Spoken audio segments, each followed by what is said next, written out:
It's the Solar One Sci-Fi Podcast.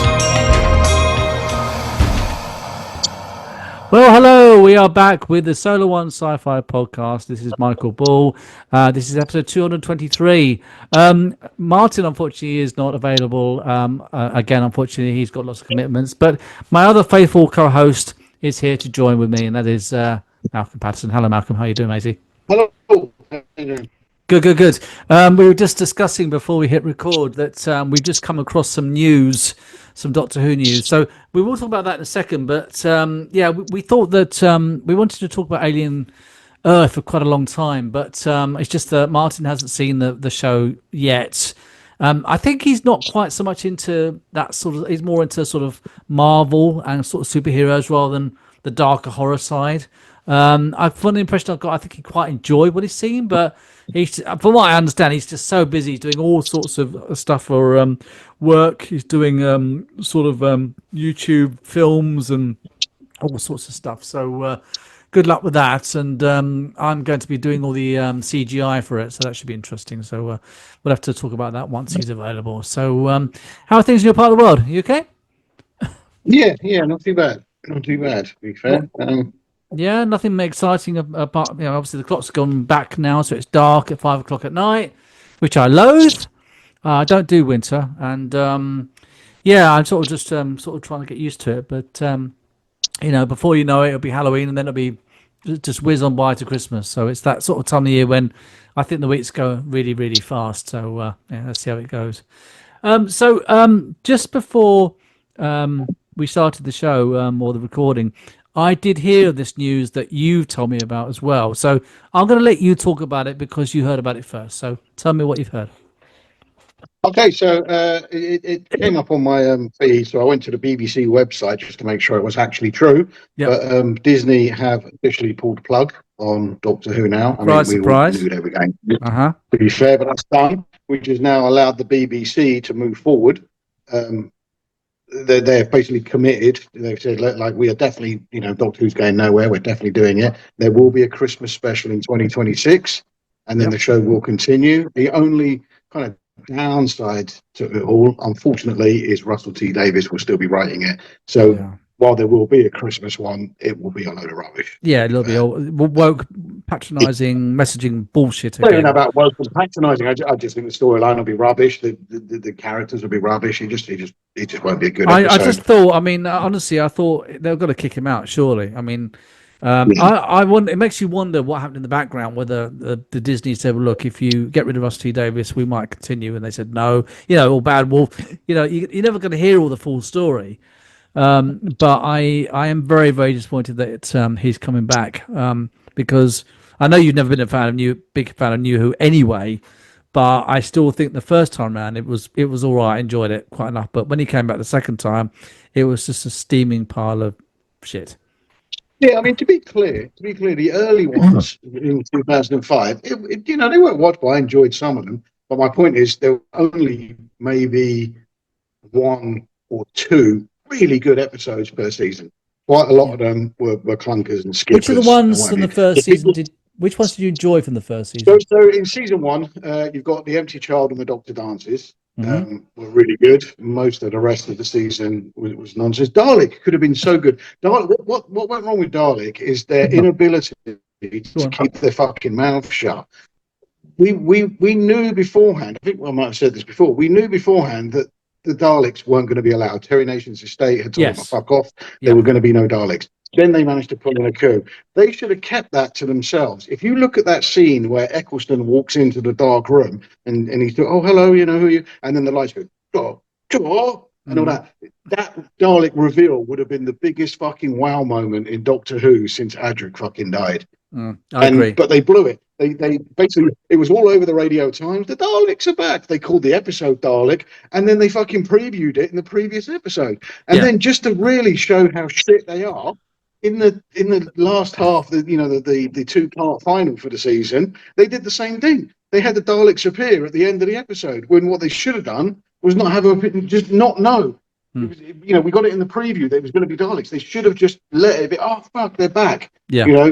I don't know. They've lost all ability. They always mess it up. Go for this kind of Yeah, they seem to want to go for this kind of like, oh, if we reveal it, more people will watch. Yes. Rather than no, what you want is you want people the next day who didn't bother to watch it and everybody's talking about it. Go, fuck, I wish I'd seen it, and then watch the next episode in case there's more.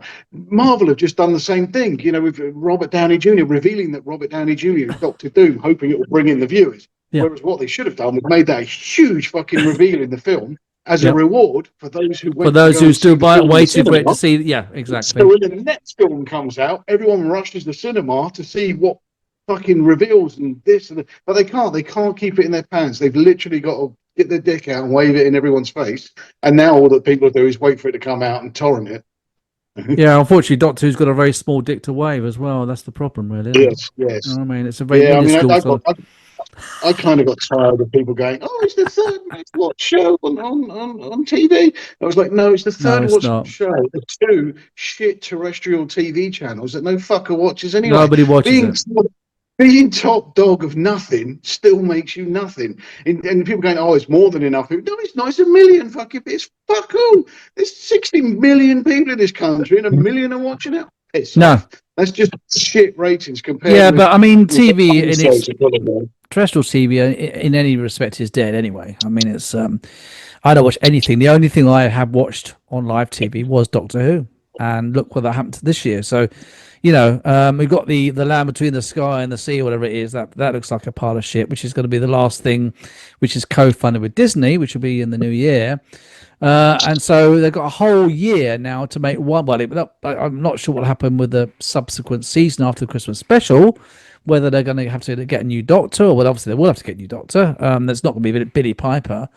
But I am surprised that after the complete woke bollocks of Russell T Davies over the last 2 years, especially, I'm surprised he's coming back. I'm surprised he hasn't been kicked out. But then I don't think they've got anybody else to fill his shoes.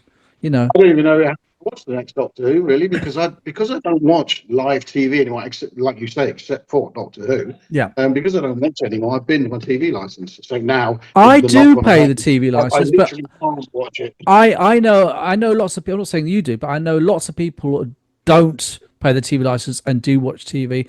I do pay the TV license, but only because I've got a wife who's very good like that. She believes in doing things properly.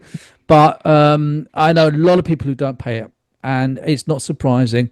And partly this is the issue with the actual funding for the BBC to make stuff. This is what they said partly happened to Red Dwarf, that because there wasn't so much funding, which is, I think it's going to partly come from the BBC, they didn't have enough funds to make the Red Dwarf specials, which they were supposed to be doing back this year. Did you hear about that? You heard about that, didn't you? Yeah. I didn't know they'd full on bin them. Yeah, they binned them. It was all going ahead, but the is it Dave? I think it was Dave who was doing them. I think that they didn't have enough funds to commit towards paying towards it. Of course, Red Dwarf is visual effects is going to be more expensive. The actors are going to be expensive because they're long-term characters and roles in that sort of like environment. And it's been binned apparently. So I'm not. I mean, they're very old, and a lot of people weren't into much in the new Red Dwarfs anyway. But it's all pretty shit, really. You know what I mean? I've said before, I've not watched the Red Dwarf since I think Series X, the one after Back to Earth. So Series X, I think, and the first episode is they bump into Rimmer's brother, who's also now a hologram. I think that's the last episode. Yeah, that was Red Dwarf 10X, as you say. But so you never saw seasons 11, 12 plus the last. No, I keep meaning to, but you got the right sort of frame of mind of doing it. It's one of those things that you sometimes like, oh, I do want to watch it, but I never get around to it. I enjoyed it myself, but Also, the only place to watch it now is, I think, BBC iPlayer, which I can't watch because I don't pay the fucking TV license, so I can't watch it there. And seasons 7 and 8. You didn't like those anyway, did you? No. Once Rob Grant left, the series plummeted massively. You could tell who was the funny guy of the two. I personally liked it all, most of it as it continued, but again, it's down to individual preference. So obviously that's the Doctor Who thing. Did you hear about this new proposed Star Trek series with Scott Bakula coming back as Admiral Archer? Seen it, but I haven't really read anything about what it's likely to be, because honestly, I think it's just going to be another Star Trek Legacy thing where they talk about it and then it changes hands and then people will pull the pin and it will never happen. I think the actual guy writing it's Mike Sussman, who was involved with writing some of the great Enterprise episodes, like he did In a Mirror Darkly, which was one of my favorite episodes from the series, and a few others. Yeah. And I mean, I still feel stronger about this than Starfleet Academy, but then that's not surprising. I mean, but to be brutally honest, I mean, great though Scott Bakula is, and great though the character of Archer is, I don't get where the excitement's going to come from the president. You know, it's just him sitting. Here's another form for you to sign, Mr. President. Oh, okay. You know, the president doesn't do anything. He doesn't go out on shift. He doesn't go, oh, you got another meeting today. I just don't get where the interest is going to come, unless it's just going to be some bollocks like he's on a shuttle and it gets captured and fucking he has to. But I think he's going to be involved with. I think he's going to be involved in diplomacy, even as the head of Starfleet or something. And he's going to be having like an Air Force. He's going to have like an Air Force One sort of starship where he sort of like he goes from place to place. And I mean, the way that Mike Sussman explained it, it does to me sound very interesting. And like I said, I've seen the new trailer for Academy. I've seen all the bits and pieces. And it looks like total dog shit. It looks like it's a step in the wrong direction. So obviously I'll try it. We'll all try it. But and it's not long to go. It's only 2 months to go. So we'll have to see how that is. But yeah, it doesn't look very good. So did you want to talk about the Marvel Universe? Obviously, I know that you and Martin were talking about some information. They just released a list of all the characters that are going to be in the film. Right. Interesting. The Marvels are missing, like Miss Marvel and the young Captain Marvel, Ms. Marvel, and the Rambo Maria Rambo character. None of them are in it, which is quite interesting. They were kind of built up. Kate Bishop, who plays Hawkeye, or the new Hawkeye, she's not going to be in it. The Iron Heart they've just run, she's not listed as being in it. So it was they were kind of leaning up to it being a very female-oriented kind of Avengers coming up, and then that's where they seem to be heading, and now they seem to have done a U-turn, and that's not going to happen. There's obviously multiverse stuff because Peggy Carter will be back as Captain Carter, who one version of we see killed in the last Doctor Strange movie. Do you know what? I'm a few films behind. Yeah, I'm a few films behind, so there's some stuff that I'm not familiar. I don't mind Marvel, but I'm not a big fan. I will watch them. But I've not seen all of them. I've seen the most. I would say the post Infinity War, the latest Captain America film is worth watching. Black Widow is worth watching. Thunderbolts worth watching.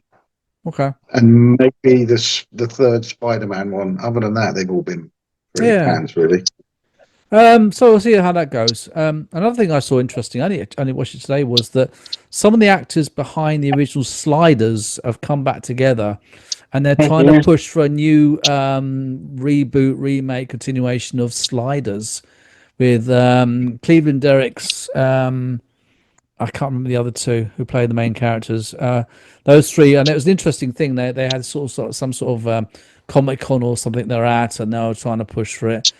Would you have any interest in a return of Sliders, or do you think it's a bit cheesy and dated? So I didn't watch it when it was on, but I did come back to it later on, and I can only remember a couple of episodes, and it was a good series of that whole kind of. The early episodes was really clever. People lost in what have you. I think I didn't get that far, but I think for most people at the time, the internet was very primitive at the time in terms of like forums for talking about it. But I think John Rhys Davies leaving was kind of the death knell for the series. It plummeted after that. I mean, he's such a strong character. Such a big actor. Once he went, people kind of lost interest, really. Well, they brought the very attractive Kari Wurra actress in the show. She's been in a few things, and she had a lovely bottom, I have to say. She was a bit of a kind of like a 7 of 9. Well, the 7 of 9 was good in Voyager. She was the shapely kind of new member of the team, which is a bit more of the eye candy kind of thing, rather than just for the actual character that she was. And Sabrina Lloyd left as well. I kind of had the thing on Facebook the other day where there was someone who was going on about, again, they were going on about Star Trek. Oh, Star Trek has always been forward thinking and diverse and all that. And I went on and said, really, you understand that the only black woman wore a fucking miniskirt and sat answering the space telephone, basically. And now let's look at Jadzia Dax was just a fucking sex object. Major Kira, while a very strong character, they sexed her up. Tasha Yar, they had her fuck the robot as quick as they possibly could. Yeah, in episode 2, yeah. Deanna Troi walked around with her tits hanging out in half the fucking episodes.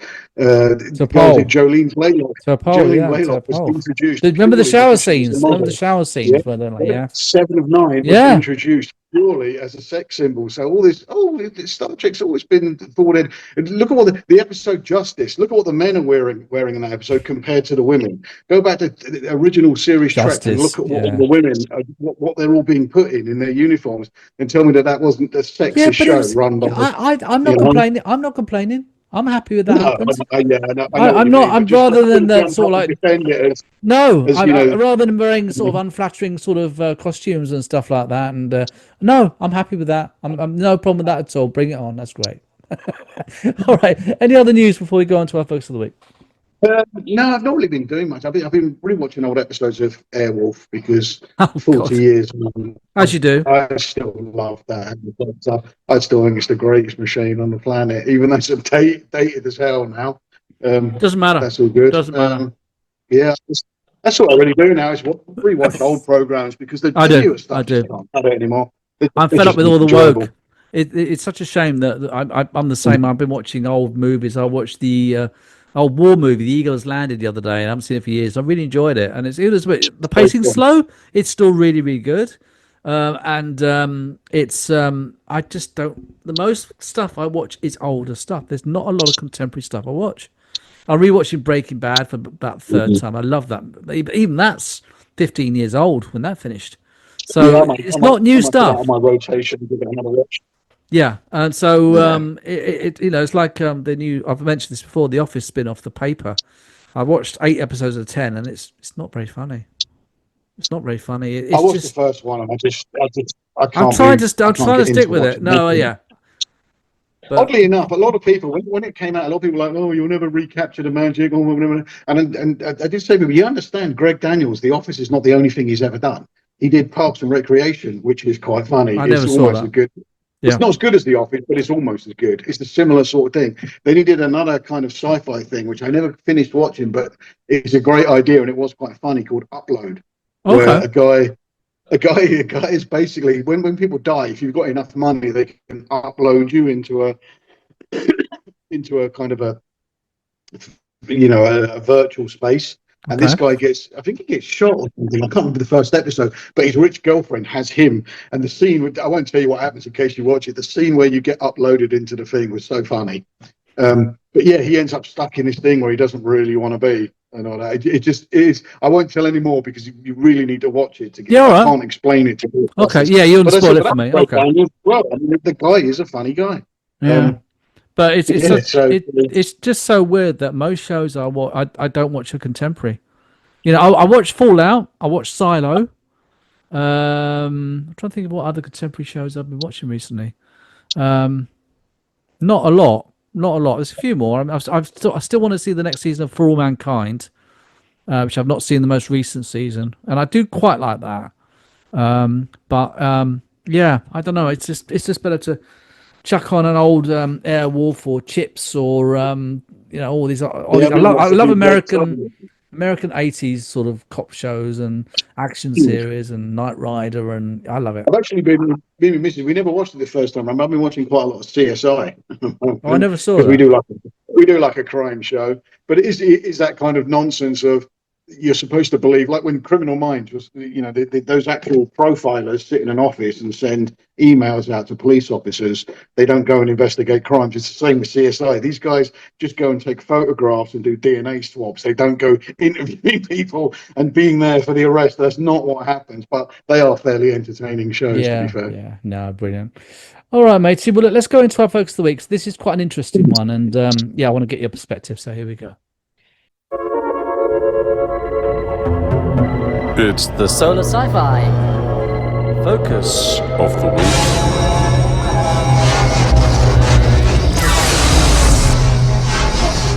All right, so we're talking about a contemporary show. We're going back to what we just said about not watching things which are current.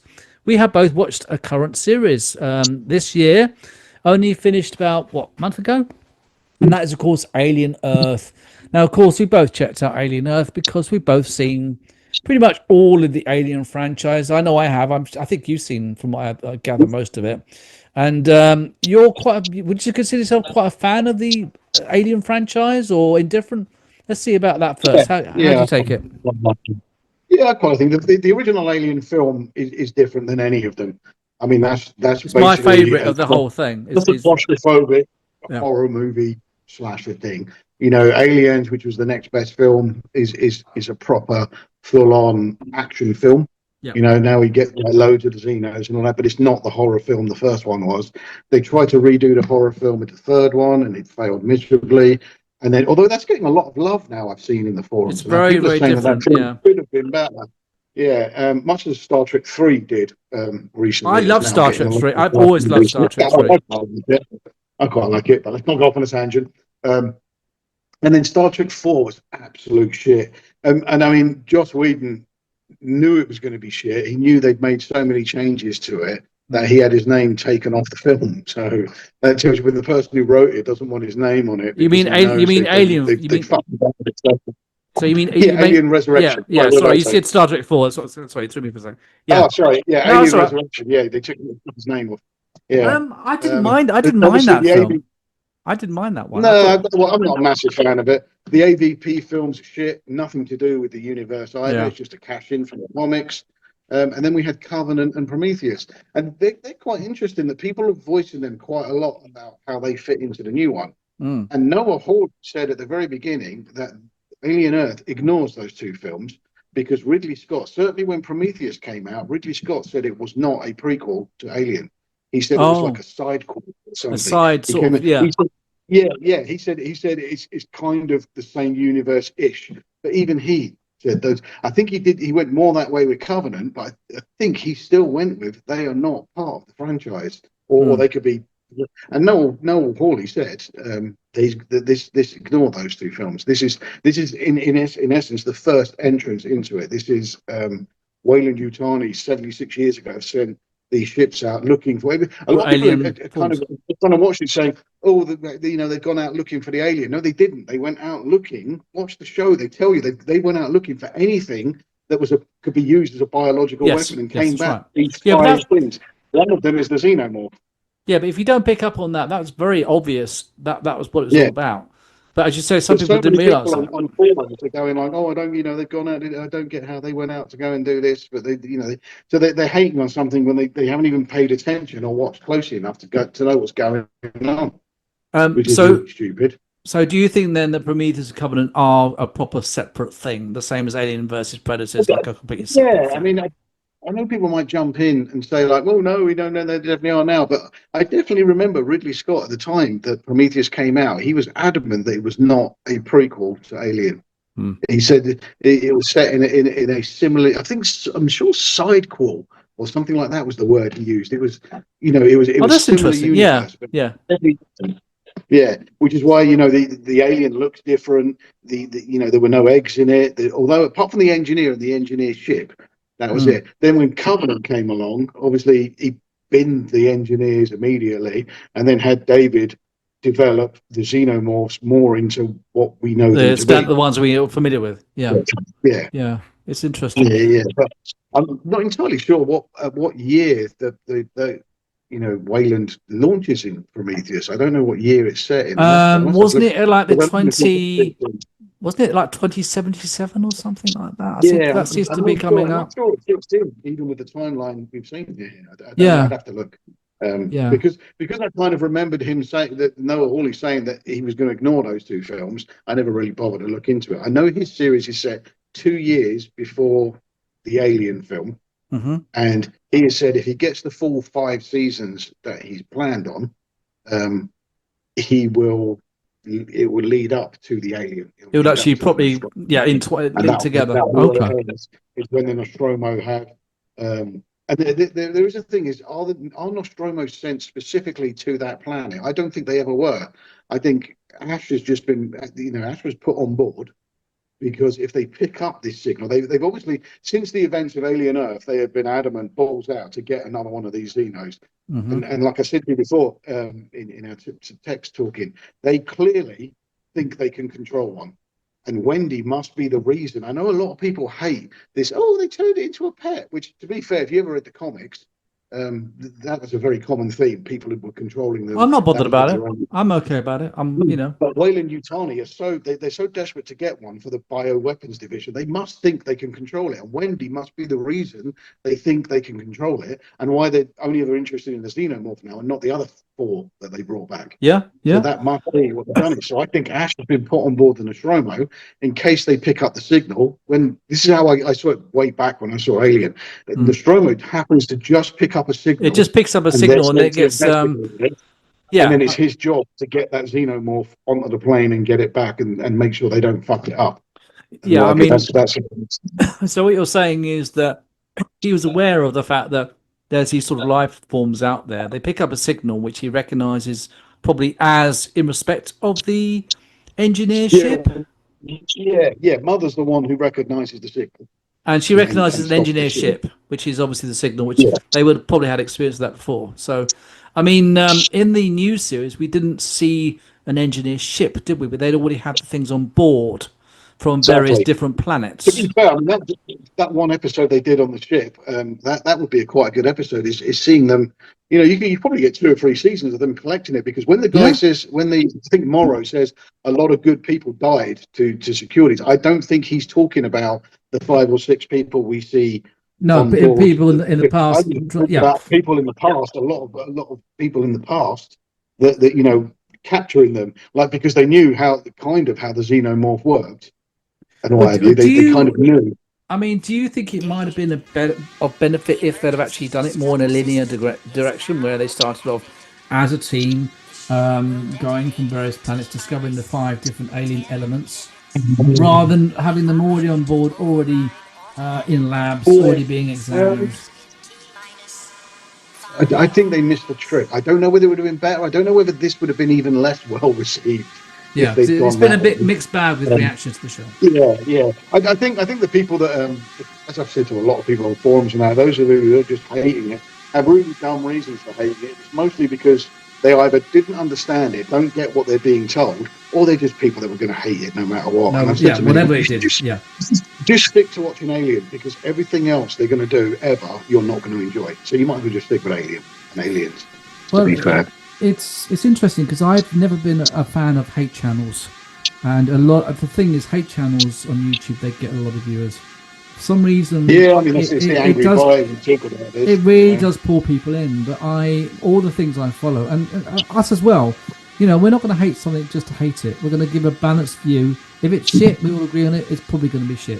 If it's good, well, we might have a different opinion, but we'll try to be fair. One guy was even saying it doesn't make sense that the Nostromo, why wasn't there a Morrow type hybrid on board the Nostromo, or why isn't the Sulaku crew with these people? And I said, well, firstly, that's a different company. How do we know that company's not gone bust? The technology's gone. How do we know it wasn't too expensive? Or for that matter, how do we know Burke just didn't have access to any of these hybrids? There are none that work for the company. Or maybe he was just doing everything in secret. The guys who we see Ripley in Aliens, we see her when she's being taken to the cleaners for blowing up Nostromo. Those guys, it's 50-50 whether they know about the Xeno and are just lying to bury her, or whether they have absolutely no fucking clue at all, and they genuinely believe she fucked up, and it's a very secret cabal of Weyland-Yutani that know about the Xenomorphs, and Burke just happens to be one and goes balls out to get it with whatever resources he has, which is basically a bunch of fucking Marines. And he doesn't have access to these hybrids or anything like that. And obviously the guys like Wendy, the downloaded. Download Cynthia. One, we're beginning to see that having children downloaded into bodies is a really bad idea, because every single fucking one of them is going wrong. And at this point, kudos to the actors of those kids, because they're acting to portray children in an adult. Excellent, wasn't it great? Fucking shit situation. Wasn't it brilliant? Are so great. Honestly, so great. There's one scene in one of the episodes where they're like chatting and talking to each other like 20-year-olds, and obviously in adult forms. and the actors really got the mannerisms of children that age spot and it's on. just one of them, all of them. Every single one of them was absolutely Yeah. brilliant. I mean, I think we can. I think we know that it can only be done with children. They told you it can only ever be done with children. Yeah, And it's obvious that this guy, this genius bloke, I forget his name now. It's only been a month. I don't know his name either. It's clear that he's going to be dead and his company's going to be gone. So maybe they will be as well. And there just isn't the way to do it anymore. No one knows how to do it. Yeah. I mean, how did you feel about, obviously we learned a bit more about the universe at this point where there's not sort of governments, there's sort of companies that own sort of different parts of the Earth, the Moon, Mars, and obviously Weyland-Yutani we're aware of from the past. Did you like the dynamics of how the universe, because we're getting a proper backstory now of how it all works? It kind of makes sense. It kind of makes sense that there's more than one company, to be fair. And a lot of people have said, oh, how comes we've never heard them mentioned before? And I said, well, because look at Alien. When you've just woken up from hypersleep and you're sitting around having dinner, you're not going to be necessarily talking about all the other companies in the world. You're going to be talking about your own company. And then they're very quickly into the Alien. And the same with Aliens. You know, there's not really a scope for these guys to sit around talking about this bollocks. So it could be that those companies don't exist, or it could just be that nobody's been talking about them, and a couple of them do still exist. Yeah. I mean, we've only really heard about 2 of them so far. And also, of course, as a full series of 8 episodes, approximately about an hour each, it gives you time to properly know a bit more about the environment. Obviously, normally a 2-hour movie, it's an alien movie, you're going to be finding xenomorphs, you're going to be trying to track them down, they're going to try to kill you, you're going to try to find them. You know, there's a formula to that. But I just thought that, well, what I saw of it, first of all, I thought the other alien species were fascinating, because we've never really seen other aliens. Well, no, we saw obviously the proto-alien or whatever it's called in the Prometheus, and we've seen the goo, we've seen some other odd elements in nature. And remember that creature that was like, it came out of the cave and it went into a guy's helmet in Prometheus, and you know, do you like the way that aliens are depicted generally in this franchise and now in this? I think it's done very, very well. And a kind of a fly that eats minerals seems a bit strange. I mean, why not? To be fair, why not? But it's just, how the hell did they catch that? I mean, what did they put it in? Well, this goes back to what we would have seen. Yeah, I mean, it would have been. They could have had one episode where each alien was actually maybe like a split thing where like each form of alien was found and tracked and killed. I don't know. Yeah, because the actual xenomorph, it could be that just that, you know, one got released, they killed a load of people, died, but they kill it, and then they just take the eggs and make very fucking sure that they don't allow the eggs to open. So that's quite easily done. The plant thing, I don't know. The plant thing looks, maybe they sprayed it or something. Yeah, I don't know. Yeah. And then of course you had the best one, which was the octopus eye thing. I love that. It was so funny when people online were going like, "Oh, it was trying to help her and warn her," and it was like, "How do you even see that's what's happened in that scene?" It clearly was distracting her, so she didn't see the little blood bug things break out. Yes. Because while they're attacking her, it could then smash the. It's got a chance to get. Yeah, of course. Yeah, and then again, it happened later on as well, and people was like, and Noah Hawley had to go on a podcast and say, "Well, no, it was distracting her," and people still didn't take it, even though the writer has said that's what happened. But you can see it for yourself. No, I know. Yeah. You get some really odd kind of perspectives of people where sometimes it's very obvious what's going on, but they have their own odd ideas of what they think is right and what is wrong. What do you think about the special effects of the show, the Xenomorph? Obviously, it was a man in a suit in quite a few scenes, but for me, I thought it looked pretty good. Yeah. The odd thing is when people started banging on about it being a man in a suit, I had literally just watched, because I follow, I think it's the Stan Winston group who did the special effects for literally every fucking sci-fi film. Yeah, in the 80s. Yeah. And they were showcasing the animatronic head. I forget the name they give it, like Bruce or Mark or something. The animatronic head of the alien, and they were showing you the lips retracting, the slime fucking dripping out of it, the mouth. Mm-hmm. So I was thinking, why are people thinking this is a guy in a suit when they clearly have a full-size animatronic model? And then you find out that it's a mixture of CGI. It's a mixture of it's all a mixture of everything. And it was the close-ups were this animatronic model. But it was done really well. I thought it was done really well. I think you always lose something when you see too much of the alien, and unfortunately, in broad daylight, seeing it is was never going to be. Yeah, in the jungle and we've seen things, loads of them yeah. anyway. We know what they look like because of Aliens. Yeah, we've seen it for so them. many years. Yeah. That was the genius of Alien, is you barely see the thing. Yeah. I think the first time you see the alien in full is when it kills Lambert, and that's about 20 minutes before the film ends. Which, granted, which to me is my favourite scene in the entire film, I think, apart from Ripley getting into that spacesuit at the end. Well, but yeah, Lambert, her acting when when she knows what's coming and she has that terrifying, and she's like, absolutely just terrifying. stand there waiting for it to come and all that. She should have got a fucking Oscar for that. That was absolutely amazing. I know. And as you say, it is all about brief visuals, brief flashes of the alien, which is what it was all about. And that's why Alien is still my favourite of the Alien franchise, the original. See, I didn't like really any of the shots of it out. They tried to keep it camouflagey by making it now slightly different colour. Yeah, I saw that. Other than it being grown in a human lung, they never really explained why it was so different. Why it doesn't look like any of the others. At least, at least if Timothy Oliphant's character, the woman with the white hair, they could have just thrown in a throwaway line like he believes it camouflages to its environment, so it's out in the jungle, so it adapts and makes jungly kind of looking rather than being black like it is. Yeah, a bit of an explanation would have helped. Yeah, something like that, just to why it looks a little bit different. Because up until now, the only difference between them has been the host of it. That in Alien 3, like a dog kind of. It was a dog that came out. That's what made it leap on all fours, because it was more like a dog. Well, I don't know. They could have. We've got only 2.5 minutes to wrap up before the usual Zoom cutout. So let's just sort of rate it. I mean, we've obviously be great to talk about it a bit more, but I think we've covered most of the bases. First of all, would you have this in your collection? Yeah, I think it's a worthy addition to the franchise. Well, I certainly would as well. And what would you give it out of 10? It had flaws. My only real big flaw with it is, as someone else pointed out, is how does the guy on board the I forget what the ship's called now. Whatever ship. How did he manage to communicate with Earth? Because from what we've seen, they can only ever, it takes months and months and months for a signal. So how did they have a real-time conversation backwards and forwards? And I said, we're talking about a genius that's put the mind of a child inside a robot, and maybe he figured out a way to do it. But that means he figured out a way to pretty much breach the laws of physics. In science fiction, you can always give an explanation for something. You can always give an excuse. That's part of this environment. I think it's good, but there's room for improvement. So I'm going to give it 7.5, 8. I'm going to go with 8. Do you know, I'll be exactly the same. I don't normally agree with you with everything, but I'm going to say 7.5 to 8 as well. Yeah.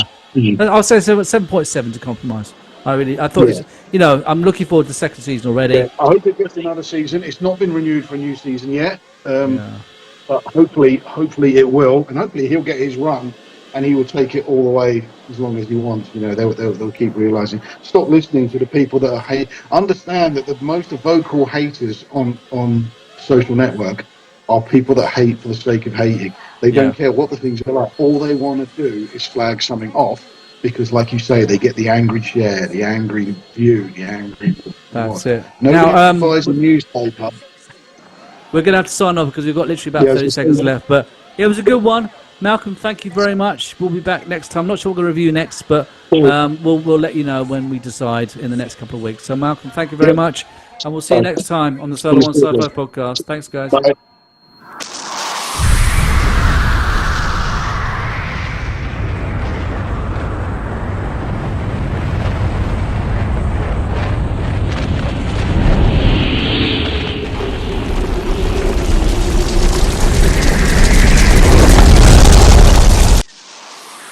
Weird and wacky sounds from Bill Bruford of King Crimson.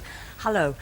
First of all, can you explain to me this pad? Yes, I can. This avoids a lot of knob twiddling over on the main unit and allows me my choice of 16 drum sets, which we've taken from the main unit, which stores 99. Right, and that's 16 choices per pad, I gather? Yes, it is, and I can recall them just by pressing like so. Right. I notice you've got the kit set up around you, like an acoustic kit would be set up. Does that mean that you call these pads by their equivalent drum names? Yes. The one on the floor is the bass drum? Indeed, it's a place to start. I mean, any pad can be anything, so it helps if we start by calling this the snare drum, bass drum, and so forth. Okay. Can we listen to one or two of the sort of sounds that you've selected on different ones? Say, starting with the tom-tom. Well, certainly. This drum up here sounds like this on program 1.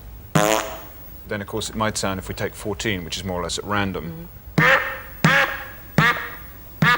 And how about this bass drum here? Bass drum on 1 is a fairly Nice normal. dead thud. Nice sound, actually. 14, it has a lot of decay and white noise wound into it. And you work it with a conventional foot pedal? That's correct, yeah. Right. How about a hi-hat? Well, a hi-hat used to be on a stalk, of course, with cymbals on top. This is another version. It's a Simmons hi-hat. It's like a sewing machine pedal, to be honest. Sounds like that when you depress it, and when wired through this pad here, sounds like the usual thing. Still a metallic sound, though, like a hi-hat. Very much so. And presumably you've got a bank of cymbals that I can't see? Yes, or we have cymbal equivalents? some metals, yeah. Yes. Nice. What does it feel like to play? Because it looks as though you're just hitting a tabletop. Well, the playing surfaces are kind of hard rubber, which is very comfortable to play. It's very like the kind of practice pad most drummers spend their working lives at, and it rebounds very quickly, quicker than an acoustic drum set where you have to work somewhat harder to pick the sticks up off it. Do you still feel in control of the sort of sound that the kit is giving out? Oh yes, in fact you need to control it a lot. I mean, it's a big beast and it's got a lot of sound involved in it. You must program and select all the drum sounds that you want, store them in here, recall them here. You can take the sound out of the back on just a stereo left and right feed, pass it to the sound mixer or sound engineer, and he gets what you have programmed. It's very much you're in control. But that's on the actual pre-setting. What about when it actually comes down to playing, the feel? If you want to hit them Yes. hard or soft, does that register? Very much so. They're touch sensitive, as we say, and depending on what you've programmed into the main controller, sound will change depending on how hard you hit them. Exactly.